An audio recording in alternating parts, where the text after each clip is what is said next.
Visualizing is my biggest tool of life. That's why I've been able to put myself in cold water, put myself in a 100-mile race millions of times before I've done it.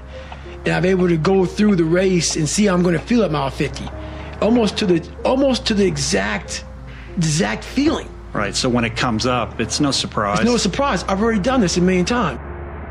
I recommended the last time I was here, the little book, Richest Man in Babylon, and I said I've lectured now to over 3 million people. Guess how many have actually gone and got this little book? Answer, very few. My best guess is 10%. Such an easy thing to do. This little book, number one, is easy to find. Number two, it's easy to buy. The most you can pay for it, $6, $7, $8. You can borrow that from your kids. But if it's easy to find and easy to buy, and if it's easy to read, why wouldn't everybody go get it? We don't know. I don't know. Nobody knows. Here's how profound it is. Some do and some don't. Now here's the numbers. About 10% do. We don't know the mystery of that. And I'm telling you, 10 years from now, those numbers will still be the same. The numbers don't change. Only the faces change. I used to belong to the 90% who couldn't be bothered even if it was easy. How many people have a library card? Answer, 3%. 97% couldn't be bothered. Guy specializes in happy hour, but he doesn't have a card. And now readily and quickly blames the government and blames his company and blames the pay scale. Here's my advice to you today. Act like they act. Don't specialize in what they specialize in. Throw away the blame list they cling to. You got to be consciously conscious today, because your environment can hypnotize, mesmerize, and paralyze you. The other thing is, take full responsibility for your life. Oscar Wilde once said, responsibility is what we expect from somebody else. This is very true.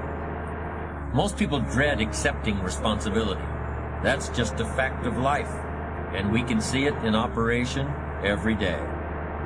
We can see ourselves getting hot under the collar when the dentist keeps us waiting, and we're sitting there reading old magazines when our appointment was 30 minutes ago.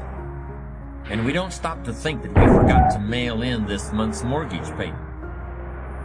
We can see ourselves growing angrier and angrier because a business contact is supposed to call at noon. And here it is, almost 2 o'clock, and the phone still refuses to ring. But we don't stop to think about the calls we ourselves have forgotten to return while we've been so busy fuming. We can see ourselves writing an angry letter to the airline because a flight was delayed, but we don't write an angry letter to ourselves when we're late for something, even though that might not be a bad idea at all. Yes, we can see avoidance of responsibility all the time in both our personal and professional lives. And here's something else we can see just as often. We can see that most people aren't as successful as they wish they were. Do you see there's a connection between these two very common phenomena? I certainly do, and by the end of this session, I hope you'll agree with me. I hope you'll understand that it's in your best interests to take responsibility for everything you do. But that's only the beginning. I'm also going to suggest that many times it's even best to accept responsibility for the mistakes of others, especially when you're in a managerial or leadership role. I can hear you saying, what?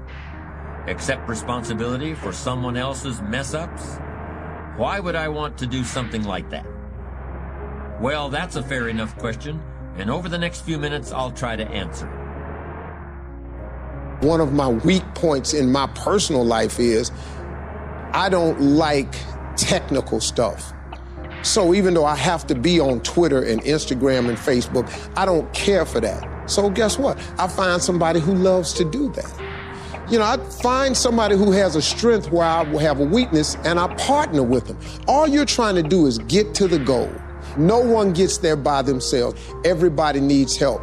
Now, when you know what you got going for you, be confident, not cocky. managing your strengths, knowing what they are, and don't let nobody talk you out of it. And that gets you fight ready. You get fight ready like that. You got to know you. Helps you develop your skills. All the while, you're developing your strength.